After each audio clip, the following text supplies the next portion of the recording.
আপন মানুষ চিনা বড় দায় রে, আপন মানুষ বোঝা বড় দায়। দেখেন 1 মিনিট, যাদের জন্য টাকা জমা করছেন, সম্পদ জমা করছেন, এরা আপনাকে ধোকা দিবে। গাদালটাতে বলছি, আপন মানুষ চিনা বড় দায় রে, আপন মানুষ বোঝা বড় দায়।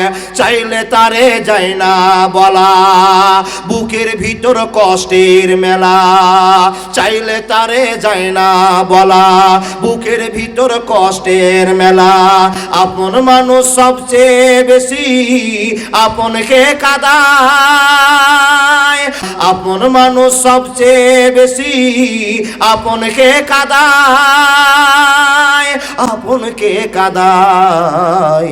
আপন মানুষ চিনা বড় দায় রে, আপন মানুষ বোঝা বড় দায়। যাদেরকে লাখ লাখ টাকা দিলেন, সে একদিন আপনাকে ছবল মারবে।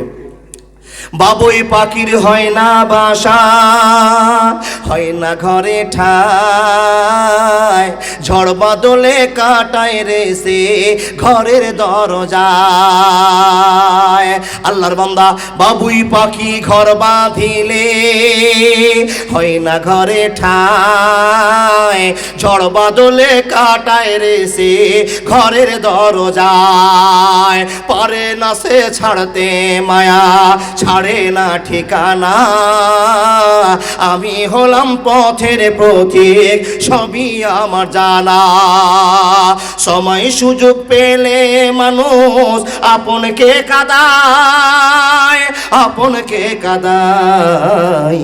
আপন মানুষ চিনা বড় দায় রে, আপন মানুষ বোঝা বড় দায়। বন্ধু, যেই বেটার জন্য, যে বেটির জন্য লাখ লাখ টাকা ইনকাম করে জমা করে রাখছেন, একে আপন বলিয়েন না। এ আপন নয়। চির আপন যিনি হবেন, তিনি হচ্ছেন বিশ্ব নবী নবী মুহাম্মদ রাসূলুল্লাহ। পড়ুন সাল্লাল্লাহু আলাইহি ওয়াসাল্লাম। চির আপন যিনি হবেন, তিনি আমাদের রব আল্লাহ। হে মহান রবের বান্দা বান্দীরা, আপনাদেরকে কখন জ্ঞান হবে, আপনারা কখন বুঝবেন এ দুনিয়া চিরস্থায়ী দুনিয়া নয়। দেখতে পাচ্ছেন, বেটা বাপকে চিনে না, বাপ বেটাকে চিনে না। এটা দুনিয়াতে চিনতে যদি না পারে, আখিরাতের অবস্থা কি হবে? আপনি এখন চিনতে পারলেন না, ছুটে আসুন জীবনকে পরিবর্তন।